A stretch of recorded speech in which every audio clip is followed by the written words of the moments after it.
आप देख रहे हैं public statement news network.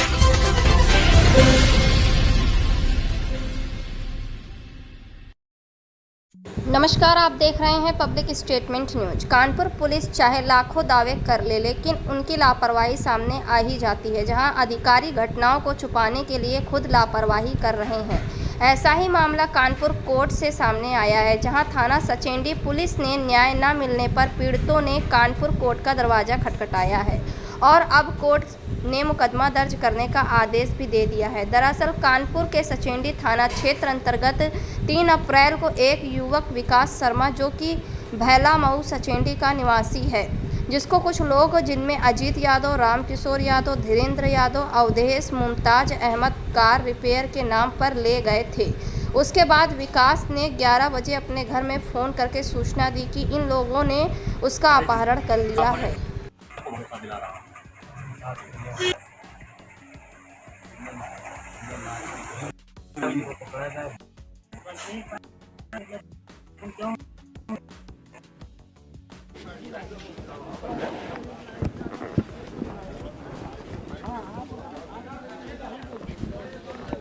Murder case में एफआईआर दर्ज, एक मर्डर केस में एफआईआर दर्ज, 156(3) जो पुलिस नहीं कर रही।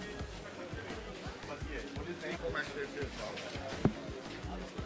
भैया 156(3) से मैंने कितना भरा होगा पुलिस का अगर हो रहा है।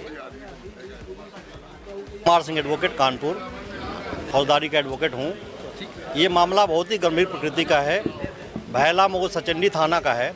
3 अप्रैल 2024 को विकास शर्मा, जो कि इनका बेटा है, उसको घर से उठाया गया। एक मामूली सी रंजिश थी कि एक डिजायर कार में एक्सीडेंट हो गई थी उस बच्चे से, तो हुआ कि इसमें 40,000 का खर्चे आएगा, तो बच्चा 40,000 पहले घर से चला 10 बजे सुबह। बाद में जानकारी मिली कि उस कार में कुछ ज़्यादा खर्च था।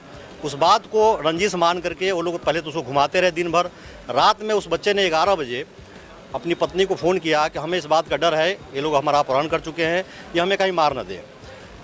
चूँकि ये गरीब परिवार है, डरे हुए थे कि कहीं थाने में फ़ोन करेंगे तो कहीं मेरा बेटा मार न दिया जाए। ये दहशत में पूरी रात काटे। अगले दिन दिनांक 4 अप्रैल 2024 को उस बच्चे को लोगों ने मार दिया। उसी में से एक लड़का अजीत यादव, वो इनके घर पर आया और कहा कि विकास हमारे साथ तो गया था, लेकिन वो कहाँ है, हम लोग को नहीं मिल रहा है। तो ये लोग चूँकि रात में आशंकित थे, डरे हुए थे, वो उसके साथ गए। जब साथ गए तो इनके मकान से 700 मीटर की दूरी पर उसकी लाश बरामद हुई। सबसे बड़ी बात यह है कि पहले तो वो घुमाते रहे, रंजिश मामूली थी, अपहरण करके उसकी हत्या की गई। 35 दिन तक ये लोग थाना सचेंडी में बार बार जाते रहे अपनी एफआईआर को लेकर के। पोस्टमार्टम हुआ, सब कुछ हुआ, लेकिन इनकी एफआईआर नहीं लिखी गई। सबसे बड़ी दुख की बात यह है कि जो थाना सचेंडी में उस समय थानाध्यक्ष थे, वो कोई 2 स्टार और 3 स्टार नहीं थे। वहाँ पर अमोल मुरकुट, जो कि आईपीएस अधिकारी थे इंचार्ज, और एक आईपीएस अधिकारी इस घटना को की गंभीरता को संज्ञान में नहीं लिया। मजबूर होकर के लोग मेरे पास आए। हमने जब इनकी प्रसिद्धिजन्य साक्ष्य को देखा तो एक एडवोकेट होने के नाते मुझे बहुत ही दुख हुआ कि जो उसकी पोस्टमार्टम रिपोर्ट थी उसमें 10 चोटें थी, चोटें सर पर थी और ब्लंट ऑब्जेक्ट था, शरीर में 10 चोटें थी। ऐसा प्रतीत हो रहा था कि बिल्कुल घटना जेन्युइन है, इसकी हत्या की गई है। क्योंकि इस घटना में जो उसकी ब्लडिंग थी वो दीवार पर लगभग 8 फीट तक ब्लडिंग थी, नीचे थी। जो उसकी बॉडी बरामद हुई वो झाड़ी में हुई, और अगर एक्सीडेंट होता तो फिर ब्लड की छींटे गाड़ी में मिलते। तो सुनियोजित तरीके से एक बच्चे का अपहरण करके उसकी हत्या कर दी गई। जब हमने इस मामले को माननीय सीएम कोर्ट में रखा तो ताजुब की बात है कि जिस घटना को 35 दिन तक पुलिस समझ नहीं पाई, माननीय सीएम महोदय ने इस घटना को 5 मिनट में इसको एफआईआर दर्ज करने का आदेश किया। मुझे इतना कहना है कि जब कोई थानाध्यक्ष 2 स्टार हो, 3 स्टार हो, और उसकी एक अलग बात है, लेकिन जब कोई आईपीएस अधिकारी बनता है तो उसकी जिम्मेदारी तो देश लेवल पे बढ़ जाती है। एक आईपीएस इस निर्मम हत्या की घटना को गंभीरता से नहीं लिया, टालता रहा और पीड़ित परिवार से कहता रहा कि देखिए चुनाव का माहौल है, इस समय हम ऐसी कोई जोखिम नहीं लेना चाहते हैं। तो ये बहुत ही दुखद है। हम अधिवक्ताओं का एक नैतिक जिम्मेदारी न केवल न्यायालय के अंदर है, बल्कि न्यायालय के बाहर भी है, नैतिक रूप से, सामाजिक रूप से और विधिक रूप से। तो मैं आपके माध्यम से ये कहना चाहता हूँ कि जो भी हमारे जिम्मेदार व्यक्ति हैं, ऐसी घटनाओं का पुनरावृत्ति न करें कि किसी की जवान बेटा मारा जाए और उसकी FIR ना लिखी जाए। अब वही जो 4 बच्चे हैं, छोटे छोटे 3-3 साल के बच्चे इनके हैं, वो वही रो रहे हैं कि हमारे पापा को बुलाओ या मुझे अपने पापा के पास लेके चलो। इस बात की जवाब कौन दे? पीड़ित परिवार आपके सामने है। इनकी आंसू, इनकी जिम्मेदारी न केवल हमारी है बल्कि आप मीडिया बंधु की भी है।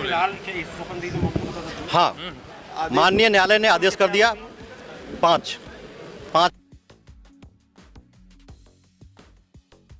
दिनेश जी, क्या हुआ? आप परेशान दिख रहे हैं। हाँ सुरेश जी, मैं अपने बिजनेस को लेकर बहुत परेशान हूँ। यह ठीक नहीं चल रहा है। हर महीने भारी नुकसान का सामना करना पड़ रहा है। मुझे नहीं पता कि क्या करूँ, लेकिन मैंने सुना है कि आपका बिजनेस बहुत अच्छा चल रहा है। आखिर कैसे? कृपया मुझे बताओ। हाँ, मेरा बिजनेस अच्छा चल रहा है। मैंने बोर्नफायर सर्विसेज प्राइवेट लिमिटेड की डिस्ट्रीब्यूटरशिप ली है। बोर्नफायर सर्विसेज प्राइवेट लिमिटेड, इसके बारे में मुझे अधिक बताओ। बोर्नफायर सर्विसेज प्राइवेट लिमिटेड पिछले 25 ईयर्स से सेल्स और मार्केटिंग डिस्ट्रीब्यूशन के क्षेत्र में काम कर रही है। Bonfire services private limited mineral water, soda, juice, cold drink का अपना ब्रांड बोर्नफायर का manufacturing, sales, marketing, distribution, retailing सब कुछ मुझे सपोर्ट देता है और पूरे भारत में 62-65 डिस्ट्रिक्ट में काम कर रही है। बोर्नफायर के सपोर्ट से हमारा निवेश पर मासिक रिटर्न अच्छा होता है। That's great. मुझे बोर्नफायर सर्विसेज प्राइवेट लिमिटेड की डिस्ट्रीब्यूटरशिप लेने में इंटरेस्ट है। श्योर, आप www.bournfireservices.com पर जा सकते हैं या कॉल करें 9582327405। हमारे चैनल पब्लिक स्टेटमेंट न्यूज को लाइक करें, सब्सक्राइब करें और कमेंट कर बेल आइकन को जरूर दबाएं।